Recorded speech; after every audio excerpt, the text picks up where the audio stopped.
ನೋಡ್ರಿ ಸದಾನಂದ ಗೌಡ್ರ ಅಂತವ್ರನ್ನ ಮತ್ತೆ ನಮ್ಮ ಮೈಸೂರಿನ ಸಂಸದ ಪ್ರತಾಪ್ ಸಿಂಹ ಅಂತವ್ರನ್ನ ಎಂತೆಂಥ ದೊಡ್ಡ ದೊಡ್ಡ ನಾಯಕರುಗಳನ್ನೇ ಸಮಾಧಾನ ಸಿ.ಟಿ. ರವಿಯಿಂದ ಹಿಡಿದು ಈಶ್ವರಪ್ಪನವರಿಂದ ಹಿಡಿದು ಪಕ್ಷದಲ್ಲಿ ಟಿಕೆಟ್ ವಂಚಿತರಾಗಿರೋಂಥವ್ರಿಗೆ ಸಮಾಧಾನ ಮಾಡಿದೆ party high command is supreme then everything.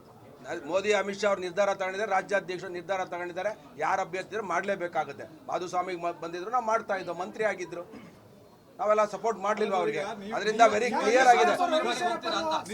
ಯಾವುದೇ ಅದು ನಿಮ್ಮ ನಿಮಿಷ ರೀ, ಇದೊಂದು ದೊಡ್ಡ ನೋಡ್ರಿ, ಭಾರತೀಯ ಜನತಾ ಪಕ್ಷ ಬುದ್ಧಿಜೀವಿಗಳ ಪಕ್ಷ ಆಯ್ತಾ, ತಾಂತ್ರಿಕವಾಗಿ ನಿಪುಣರ ಪಕ್ಷ. ಈಶ್ವರಪ್ಪನವರು 40 ವರ್ಷಗಳ ಕಾಲ ಈ ಪಕ್ಷದಲ್ಲಿ ತಮ್ಮನ್ನೇ ತಾವು ತೊಡಗಿಸ್ಕೊಂಡಿದ್ದ ಒಬ್ಬ ಮುತ್ಸದಿ. ಅವ್ರು ಮಾತಾಡ್ತಾರೆ, ಇದಕ್ಕೆಲ್ಲ ಬೇರೆ ಬೇರೆ ರೂಪದಲ್ಲಿ ಇದಾಗ್ತದೆ. ನಾನು ಇವತ್ತು ಮಾಧುಸ್ವಾಮಿ ಮನೆಗೆ ಹೋಗ್ತಾ ಇಲ್ಲ, 3-4 ದಿನ ಕಳೆದ ಮೇಲೆ ಪ್ರಯತ್ನ ಮಾಡ್ತೀವಿ. ಅವ್ರಿಗೆ ಯಾವತ್ತು ಮನಸ್ಸು ಸರಿ ಹೋಯ್ತದ ಅವತ್ತು ಅವ್ರ ಮನೆಗೆ ಹೋಗ್ತೀವಿ. ವಿಶ್ವಾಸಕ್ಕೆ ಸಿಕ್ಲಿಲ್ಲ ಅಂದ್ರೆ ಏನ್ ಮಾಡ್ತಾರೆ ಸರ್? ಒಂದು ನಿಮಿಷ ಅಪ್ಪ, ಅವೆಲ್ಲ ಭಗವಂತ ಪುಣ್ಯ ಕ್ಷೇತ್ರ ಕಣಯ್ಯ. ಅಲ್ಲಿ ನೋಡ, ಅಲ್ಲಿದ್ದಾರೆ ಪುಣ್ಯಾತ್ಮ, ಇಲ್ಲಿಂದಾನೆ ಅವ್ರು ಶುರು ಆಗಿರೋದು. Thank you. ನೋಡ್ರಿ, ಮಾಧುಸ್ವಾಮಿ ಅವರಿಗೆ ಭಾರತೀಯ ಜನತಾ ಪಕ್ಷ ಟಿಕೆಟ್ ಕೊಟ್ಟಿದೆ, MLA ಮಾಡಿದೆ, ಮಂತ್ರಿ ಮಾಡಿದೆ, ಎಲ್ಲವನ್ನ ತ್ಯಾಗ ಮಾಡಿ ತುಮಕೂರು ಜಿಲ್ಲೆಯಲ್ಲಿ ಅವರಿಗೆ ಅತ್ಯಂತ ಉನ್ನತ ಸ್ಥಾನವನ್ನು ಕೊಟ್ಟು ಸಂಪೂರ್ಣವಾಗಿ 4 ವರ್ಷ ಅವರ ಒಂದು ಮಂತ್ರಿ ಆಗಿದ್ದಂಥ ಸಂದರ್ಭದಲ್ಲಿ ಪಕ್ಷ ಎಲ್ಲವನ್ನ ತ್ಯಾಗ ಮಾಡಿ ಅವರಿಗೆ ಸಹಕಾರವನ್ನು ಕೊಟ್ಟಿದೆ. ನಾನು ಮಾಧುಸ್ವಾಮಿ ಅವರಿಗೆ ವಿನಂತಿ ಮಾಡ್ತೇನೆ, ಇದು ದೇಶದ ಚುನಾವಣೆ, ನಾವೆಲ್ಲರೂ ಒಗ್ಗಟ್ಟಾಗಿ ಈ ಸರಿ ಪಾರ್ಲಿಮೆಂಟ್ ಚುನಾವಣೆಯನ್ನು ಗೆಲ್ಲಿಸಬೇಕು. ನಮ್ಮ ಮುಂದೆ ಇರುವಂಥದ್ದು, ನಾವು ಮಾಧುಸ್ವಾಮಿಯಿಂದ ಹಿಡಿದು ಯಾರ್ಯಾರು ಇವತ್ತು ಟಿಕೆಟಲ್ಲಿ ಅಪೇಕ್ಷಿತರಿದ್ದರು ಅವ್ರಿಗೆಲ್ರಿಗೂ ವಿನಂತಿ ಮಾಡ್ತೇವೆ. ಈ ಚುನಾವಣೆಯಲ್ಲಿ ನಾವು JDS ಕಾಂಗ್ರೆಸ್ ಇದ್ದಾಗಲೂ ಭಾರತೀಯ ಜನತಾ ಪಕ್ಷ ಇಲ್ಲಿ ಗೆದ್ದಿದೆ. ಒಬ್ಬರು ಶಾಸಕರಿದ್ದಾಗಲೂ ಕೂಡ ಮಲ್ಲಿಕಾರ್ಜುನ ಇಲ್ಲಿ ಗೆದ್ದಿದ್ದಾರೆ. ತುಮಕೂರು ಜಿಲ್ಲೆ ಪ್ರಜ್ಞಾವಂತರ ಜಿಲ್ಲೆ, ಮತ್ತೆ ಬುದ್ಧಿಜೀವಿಗಳ ಜಿಲ್ಲೆ. ಮತದಾರರಿಗೆ ಗೊತ್ತಿದೆ ಯಾರನ್ನ 3ನೇ ಬಾರಿ ಆಯ್ಕೆ ಮಾಡಬೇಕು ಮೋದಿ ಅವರು ಅಂತ ಹೇಳಿ.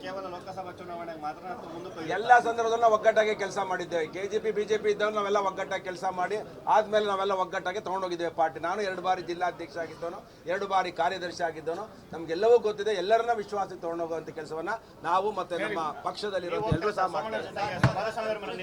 ಹೋಗ್ತೇನೆ, ಏನಂತೆ ಮಾಧುಸ್ವಾಮಿ.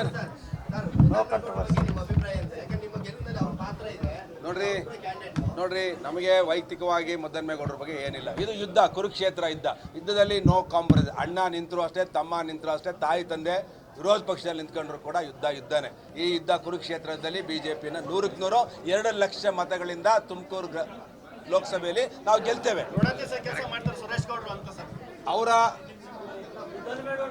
ಅವರ ಅಭಿಪ್ರಾಯ ಇರ್ಬೋದು. ನಾನು ನನ್ನ ಪಕ್ಷಕ್ಕೆ ದ್ರೋಹ ಮಾಡೋದಾಗ್ಲಿ, ನಾನು ಮತ್ತೊಂದು ಮಾಡೋದಲ್ಲಿ ನನ್ನ ಜೀವನದಲ್ಲ ಒಂದು ಸೂಜಿ ಮನೆಯಷ್ಟೇ ಇಲ್ಲ. ನಮ್ಮ ಕಾರ್ಯಕರ್ತರು ಹೇಳಿದರೆ ಪರಿಪೂರ್ಣವಾದ ಯುದ್ಧ ಭೂಮಿಯಲ್ಲಿ ತುಮಕೂರು ಗ್ರಾಮಾಂತರದಲ್ಲಿ 25,000 ಓಟನ್ನು ಲೀಡನ್ನು ನಾವು ಭಾರತೀಯ ಜನತಾ ಪಕ್ಷಕ್ಕೆ ಕೊಡ್ತೇವೆ. ನರೇಂದ್ರ ಮೋದಿ ಅವರ ನೇತೃತ್ವ ಸರ್ಕಾರಕ್ಕೆ ಕೊಡ್ತೇವೆ.